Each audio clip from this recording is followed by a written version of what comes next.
Olá pessoal, tudo bem? Sejam muito bem-vindos. Eu sou Leandro, sou professor da genética há algum tempo na UESC. Vai aparecer aí um pouquinho da minha história, da minha formação para vocês verem. O que eu gostaria de conversar com vocês hoje, não é? Eu vou explicar para vocês uma série de detalhes que talvez vocês saibam, mas provavelmente alguns vocês não saibam ou não tenham consciência, porque afinal de contas passaram por isso, né, ao longo da vida escolar de vocês, tá? E que são aspectos que eu diria para vocês o seguinte: são fundamentais para fazer com que vocês formem um senso crítico em relação a todas as coisas. Eu entendo o nosso sistema escolar como um todo, desde pequenininho, ele é extremamente falho. Tá? Ele tem problemas sérios e eu vou detalhar esses problemas com vocês. Tá? Eu penso que eu tenho que trabalhar para alguma coisa que eu acredito. Tá? E certamente nós, o Brasil, não estaria na situação inimaginável, surreal que nós estamos vivendo, se o nosso sistema permitisse a formação de cidadãos mais críticos. Porque várias das coisas que levaram a gente a estar aonde a gente está decorre de uma pequena massa crítica na população, principalmente na hora de votar e principalmente na hora de absorver as notícias que a gente recebe da televisão, da grande mídia corporativa. Tá? Albert Einstein once said, "Everybody's a genius. But if you judge a fish by its ability to climb a tree, it will live its whole life believing that it is stupid." Ladies and gentlemen of the jury, today on trial we have modern day schooling. Glad you could come. Not only does he make fish climb trees, but also makes them climb down and do a 10-mile run. Tell me, school, are you proud of the things you've done? Turning millions of people into robots, do you find that fun? Do you realize how many kids relate to that fish swimming upstream in class, never finding their gifts, thinking they are stupid, believing they are useless? Well, the time has come, no more excuses. I call school to the stand and accuse him of killing creativity, individuality, and being intellectually abusive. He's an ancient institution that has outlived his usage. So, Your Honor, this concludes my opening statement, and if I may present the evidence of my case, I will prove it. Proceed. Exhibit A. Here's a modern day phone. Recognize it? Here's a phone from 150 years ago. Big difference, right? Stay with me. Here's a car from today. And here's a car from 150 years ago. Big difference, right? Well, get this. Here's a classroom of today. And here's a class we used 150 years ago. Now ain't that a shame? In literally more than a century, nothing has changed. Yet you claim to prepare students for the future? But with evidence like that, I must ask, do you prepare students for the future or the past? I did a background check on you and let the record show that you were made to train people to work in factories, which explains why you put students in straight rows, nice and neat, tell them sit still, raise your hand if you want to speak, give them a short break to eat, and for 8 hours a day, tell them what to think. Oh, and make them compete to get an A letter which determines product quality, hence grade A of meat. I get it. Back then, times were different. We all have a past. I myself am no Gandhi. But today, we don't need to make robots zombies. The world has progressed. And now we need people who think creatively, innovatively, critically, independently, with the ability to connect. See, every scientist will tell you that no two brains are the same. And every parent with 2 or more children will confirm that claim.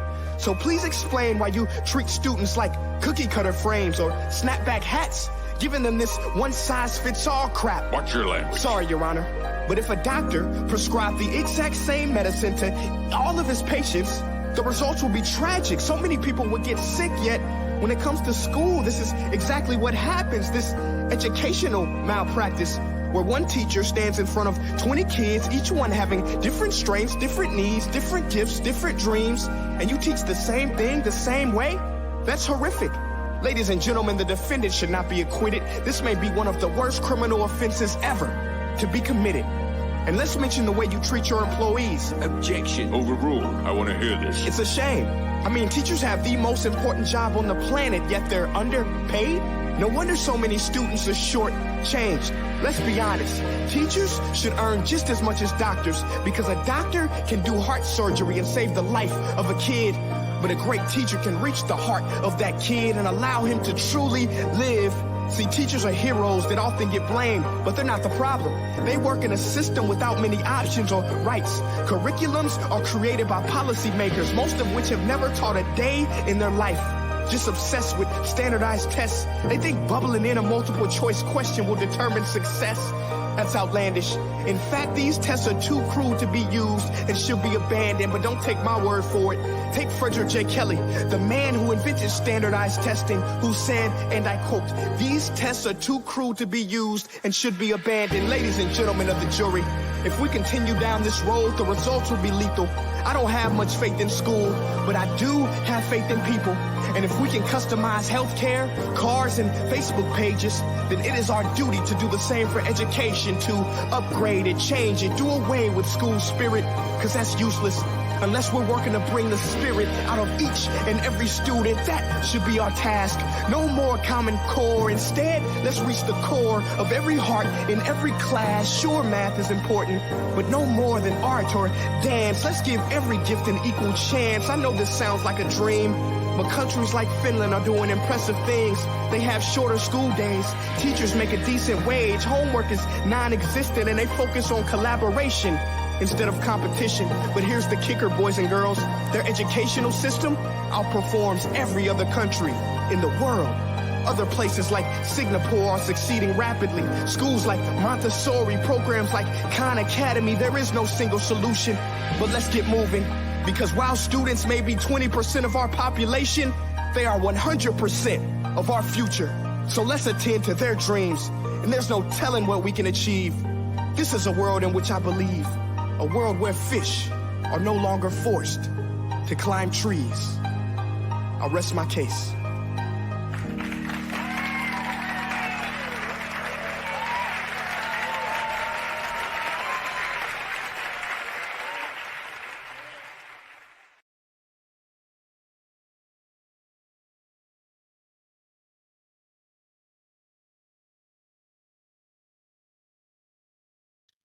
Então, pessoal, deixa eu começar trazendo a base do problema que eu considero que exista no sistema escolar e no sistema acadêmico médio. Tá? É evidente que cada um vai ter tido experiências diferentes em escolas diferentes, que utilizam sistemas diferentes e universidades diferentes. Então, toda essa diversidade existe, a gente sabe disso. Tá? Mas existe no sistema médio, existe um problema que eu sei que todos vocês enfrentaram. Vejam, nós temos aqui, tá, conceito de informação, modificação qualitativa ou quantitativa no conhecimento de quem recebe. Ou seja, só de pensar nisso, a gente já percebe que é fundamentalmente isso, a busca pela informação, que nos leva a uma sala de aula. Só que aí existe um problema que precisa ser visto, um problema que precisa ser percebido e que ele é sutil. Quando a gente busca um curso, alguma coisa com um tempo maior, o que nós estamos querendo, na verdade, é formação. Tanto que você não recebe o seu diploma no dia da sua informatura. Você recebe o seu diploma no dia da sua formatura. Por quê? Porque se espera, a expectativa é de que você se formem ao longo do processo de uma faculdade. Tá? O que é a formação? Veja que a informação faz parte da formação. Formação é um conjunto de atividades que visam a aquisição de conhecimentos, ou seja, aquilo que a informação dá, mas também o desenvolvimento de capacidades, atitudes e formas de comportamento que são exigidas para o exercício das funções próprias de uma profissão qualquer. Tá? Se nós considerarmos, e aí vem a questão da inserção da escola na sociedade, né? Se nós considerarmos a formação em direção ao bem maior da sociedade, o processo de formação vai gerar o desenvolvimento de capacidades, atitudes e formas de comportamento para o cidadão. Ou seja, uma sociedade, a cidadania, que a gente tanto fala, que vocês tanto escutaram, está relacionada com uma formação, senso crítico, autonomia do cidadão para fazer as melhores escolhas. Tá certo? E aí eu pergunto para vocês, Qual desses dois conceitos se aproxima mais de um conceito, de um ideal de educação? Só que aí eu faço a seguinte pergunta para vocês e peço para que vocês reflitam. Qual dos dois, de fato, se aproxima mais do que ocorre na prática escolar? Tá? Eu acho que a resposta é intuitiva, tá certo? Porque vocês passaram por isso. Então vocês já percebem que aqui nós estamos com um problema de formação. Nosso sistema escolar e o nosso sistema acadêmico médio, ele não leva à formação. Ele simplesmente induz a um acúmulo de informação e que nós vamos ver daqui a pouco que não funciona muito bem. Tá? Observem essa charge, gente. Observem essa charge e o que está nela é basicamente o que aparece no vídeo que vocês viram antes, do Prince EA, o povo contra o sistema escolar. Ou seja, essa charge reforça para a gente da forma como o sistema médio é feito e que está exatamente colocado aqui, ó, vou aplicar uma prova justa e exigir de todos a mesma tarefa. Olha, é evidente que o que nós enxergamos aqui são capacidades diferentes das pessoas, são histórias diferentes, famílias, comportamentos, genéticas diferentes, que fazem com que cada um tenha o seu potencial, as suas virtudes e aquilo que precisa melhorar. Tá certo? Então, o nosso sistema tradicional, ele infelizmente não leva à formação porque ele não considera as individualidades. Aqui apenas para lembrar uma coisa que eu considero muito triste. Né? Todas as crianças chegam com um mundo de imaginação cheio de ideias, de criatividade. E o problema das escolas está em quê? Em que as escolas, com essa perspectiva de dar informação, perdem na sua situação média, tá? Eu não estou falando que são todas, mas eu estou dizendo que na sua situação média, perdem o sentido de educação e o sentido de formação e o sentido de valorização exatamente das individualidades. E o que acontece na escola? O que vocês estão acostumados. O professor determina o tema, determina o assunto e cobra que vocês não aprendam, mas memorizem e devolvam nos métodos de avaliação, que são normalmente as famigeradas provas. Nessa situação, então, que eu acabei de descrever, qual é a realidade das escolas? E agora eu quero que vocês vejam a realidade médica, como eu sempre friso, eu quero que vocês vejam como isso se aplica a cada um de vocês. Eu sei que mais ou menos, mas nós teremos que trabalhar este processo, tá? Se a gente quiser realmente se formar um cidadão profissional com senso crítico. Qual que é a realidade das escolas? O foco do processo pedagógico tem sido sistematicamente no professor. Ou seja, o professor estabelece emendas, estabelece qual vai ser o conteúdo, né, que vai ser abordado nas disciplinas, nos cursos, tá, e presta contas disso a ministérios e secretarias de educação. Tá? Segunda questão, o foco dos alunos acaba sendo nas notas. Por quê? Porque o sistema todo está estruturado na questão de aprovar. Você só segue à frente se você aprova. E aqui, na minha opinião, é um dos grandes problemas, porque vocês ficarem restritos a notas para aprovação faz com que vocês percam o real sentido de ter entrado na escola e de ter entrado numa universidade, que é aprender. Tá certo? E, obviamente, que aprender não é a mesma coisa que memorizar. Tá? Aprender está relacionado com formação. Memorização está relacionado com informação, que foi aquilo que a gente conversou um pouquinho antes e que está associado com o professor sendo o centro dessa informação. Tá? Outro problema, o foco do sistema, por conta de como ele é estruturado, é no conteúdo. Mas a gente viu, gente, conteúdo é só informação. A gente viu que o processo de formação é mais amplo. Onde fica nesse processo o desenvolvimento de habilidades? Onde fica o desenvolvimento de valores, de percepção de importância das coisas? E os valores que se referem aos relacionamentos humanos, à ética. Tá? O resultado disso tudo é uma desmotivação generalizada, porque parem para pensar nos cursos que vocês já fizeram na escola, como era basicamente a preocupação de vocês era o quê? Estudar para a prova. O que era isso? Era simplesmente memorizar os assuntos para escrever o que o professor esperava que vocês escrevessem para receber a pontuação.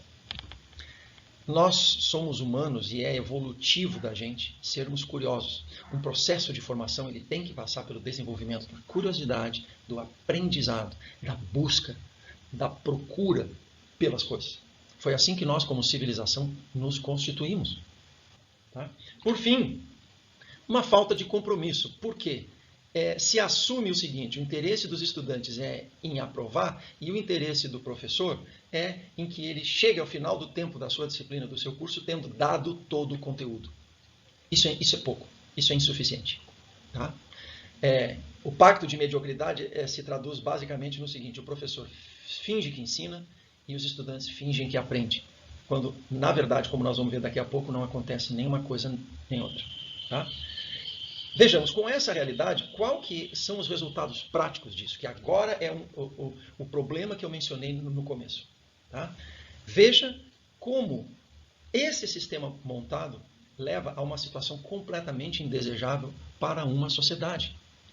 Primeiro resultado prático, analfabetismo funcional. As pessoas leem as coisas e não entendem o que leem. Tá certo? Por quê? Porque elas não foram treinadas a interpretar. Elas não foram treinadas a pensar, a refletir sobre o que lê, nem a discutir. Então, funcionalmente, essas pessoas apenas sabem memorizar. Então, elas sabem ler, mas não sabem processar. De novo, gente, eu quero que vocês lembrem sempre que eu estarei sempre falando em média. E estou considerando que cada um de vocês vai ter individualidades distintas nesse sentido. Tá? Então, o analfabetismo funcional é um dos primeiros resultados práticos. Como consequência, há uma capacidade quase nula de raciocínio e conexão de ideias. Ora, há uma grande dificuldade de se pensar, de se processar aquilo que se lê. Então, o aprendizado que está por trás disso se esvai, a formação fica perdida. Porque tudo isso deve interagir de uma maneira integrada. A memorização é apenas uma etapa, um passo necessário para o processamento, para sermos capazes de raciocinar e conectar as diferentes ideias. Vocês não vão encontrar um momento em que vai ser revisto tudo o que vocês vão ter visto nas disciplinas para compor a formação de vocês. Vocês terão que fazer isso individualmente. O resultado de um foco do processo nessas questões é que, como memorização e aula expositiva, tá, são os menos eficientes para aquisição de conhecimento, para retenção de conhecimento, você acaba tendo todo um processo com uma eficiência baixíssima. Pensem o quanto que é grave isso. Pensem que de tudo que vocês passarem num curso, se vocês tiverem apenas um nível de retenção de 5%, vocês perderam todo esse tempo. Eu participei de várias formaturas, gente, e sempre fazia essa pergunta para o pessoal. E aí, como é que vocês estão se sentindo? E a esmagadora maioria, surpreendentemente e negativamente, me respondia: ai, professor, eu estou me sentindo estranha, eu estou com uma sensação de que não sei nada. Com tudo isso que nós estamos discutindo, eu quero mostrar para vocês que essa sensação não é uma sensação, é uma realidade, se nós não trabalharmos este problema que eu estou colocando para vocês aqui. E por fim, gente, o resultado disso tudo é que seres humanos, profissionais, cidadãos que não são capazes de olhar os problemas, verificar o que existe, pensar sobre aquilo, conectar as diversas possibilidades e propor soluções, faz com que as coisas na sociedade se percam, e isso tem custo. Exemplo, o que vocês acham que está causando este absurdo de mortes que nós estamos vivenciando nessa pandemia? É exatamente a falta de um entendimento para a maioria das pessoas de tudo que está relacionado às suas atitudes. E olha o custo que está tendo isso para o poder público. É muito grave, tá certo? E aqui agora eu queria chamar a atenção de vocês do seguinte: vejam como esse sistema médio montado hoje, que eu estou criticando aqui nos slides anteriores, vejam como isso impacta o mercado de trabalho. Prestem atenção. Qualquer busca que vocês fizerem na internet com essa pergunta, o que se espera de um profissional moderno, diversos sites vão dizer coisas diferentes, mas vocês vão ter uma lista, basicamente, com 5 ou 6 itens fundamentais que são os mesmos em qualquer um desses sites. Quais seriam esses? Tá? Vamos ler juntos aqui. Esses itens seriam: competência para identificar e resolver problemas, habilidade de comunicação, visão crítica e ampla das atividades que desempenha e do contexto onde elas estão, lógica de raciocínio, para que seja possível identificar e resolver os problemas e propor soluções. E por último, habilidade para trabalhar em grupo. E agora percebam uma coisa relevante que também está associado com esse sistema, como ele funciona. Vejam isso aqui. O que são os, entre aspas, formados dos cursos superiores, na sua média, na sua grande maioria? Os diplomas, gente, vão ter diferentes denominações, tá certo? Porque você depende do curso em que você entrou, tá certo? Eu diria para vocês que todas as demais profissões, fundamentalmente, formam um mesmo tipo de profissional. Qual é ele? É o acadêmico fazedor de prova. Isto é muito importante de vocês entenderem. Não é isso que vocês querem chegar ao final do curso de vocês. Vocês querem se qualificar, vocês querem se formar para serem capazes de enfrentar o mercado de trabalho. Quem for qualificado, quem souber pensar, quem for crítico, conseguirá se colocar. Porque é isso que se espera. O que a sociedade espera dos profissionais é que eles sejam capazes de resolver problemas. Vamos pensar o seguinte: informação, vocês todos estarão expostos o tempo inteiro, e não é necessário uma universidade para se chegar às informações. Nós temos hoje, no alcance dos nossos dedos, todas as informações do mundo.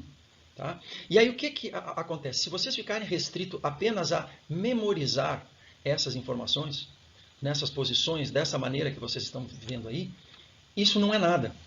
Isso é um retrato momentâneo.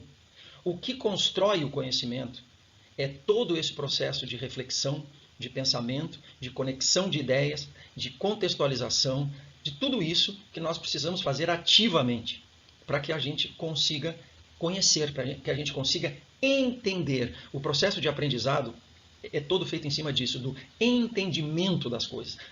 Porque o saber, muitas vezes, você sabe porque memorizou, mas você não sabe porque entendeu.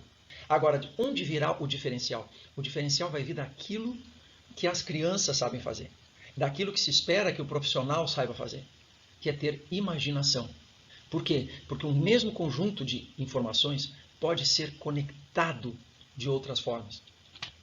E é essa criatividade que faz com que as pessoas se diferenciem e tragam novidades, tragam coisas novas. Esse mesmo processo que é necessário para o profissional de qualquer área é o que é necessário para um cientista. Tá certo? Então o processo todo é um processo científico. Tá? Veja nesses itens aqui, que eu peguei de outro site, como tudo isso que eu coloquei se encaixa bem arrumadinho.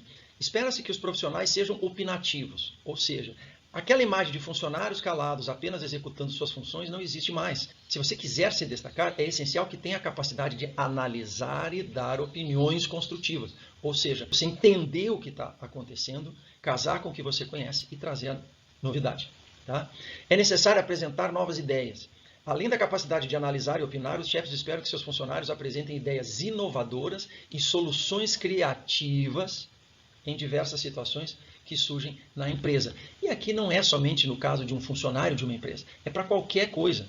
Mesmo num serviço público, numa escola, num empreendimento, vocês como microempresários, qualquer situação. Essa é a realidade da novidade, é a realidade da diferença. Tá?